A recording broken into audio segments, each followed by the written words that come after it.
Now, let's get the most obvious issue out of the way right off the bat. When we launch Photoshop CS6, we're met with this new gray interface. And I have to admit, my knee-jerk gut reaction was, what have they done with Photoshop? I almost thought even that maybe this was kind of gimmicky, a new feature enhancement, changing the color to gray. But admittedly, the more I work inside this new dark Photoshop CS6 interface, the more I've come to like it. In fact, I'm beginning to love it because it gives me a high contrast between the work that I'm doing inside Photoshop, inside my photos or my layouts or whatever it is that I'm creating inside Photoshop, and the rest of the Photoshop interface. In other words, it forces me to focus in on what I'm doing inside Photoshop. Let me show you what I mean. I'm going to go and open up a project file that we have, a work file. I'm going to head up to the File menu and then down to Open. And inside our Work Files folder, we have a graphic called barn1.jpg. Go ahead and select that guy and click on Open.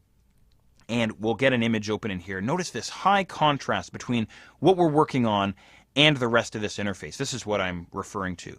And by the way, the rest of the interface as well, I can't really pinpoint exactly what it is about the interface, but it's just a lot more pleasing to the eye. I think it's a contrast thing where they've redesigned all of the icons and drop-down menus and the tool icons over inside the palette. It's a lot easier on the eyes, I'm finding anyway.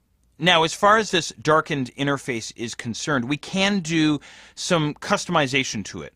What I want to show you here is how we can change the color of the pasteboard. Now, the pasteboard is the area all the way around the outside of our image, kind of this dark gray area.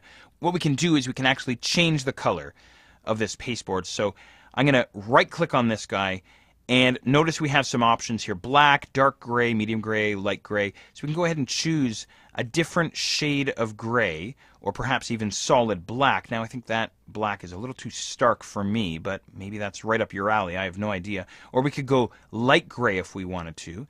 I think that's a little too light for me.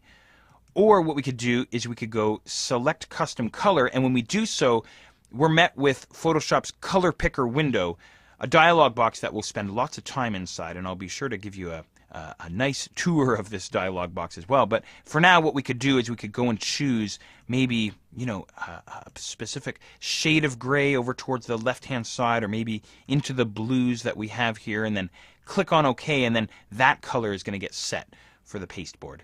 I think what I'll do is I'll right-click and I'll switch this guy back to the default. This is really more comfortable for me, I think.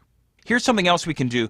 We can actually change the tone or the shade of the overall Photoshop interface. Now, we can do this via Photoshop's preferences, which we'll talk about in just a little while, or we can use keyboard shortcuts. Let me show you the keyboard shortcuts.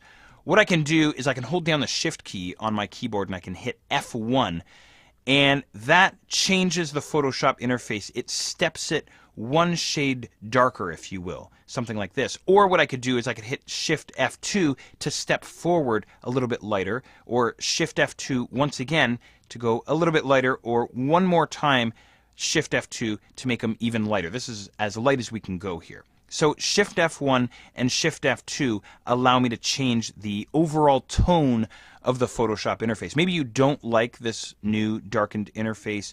Maybe you want to go back to more of a traditional Photoshop look. Well, you can certainly do that. Or you can gradually work your way into this darker interface, whatever you're comfortable with. I think for now, at least, what I'll do is I'll leave the default, which is the second darkest interface color. So there we go. There's a look at the new darkened Photoshop interface. Again, a little bit jarring, but I think you'll come to really enjoy it.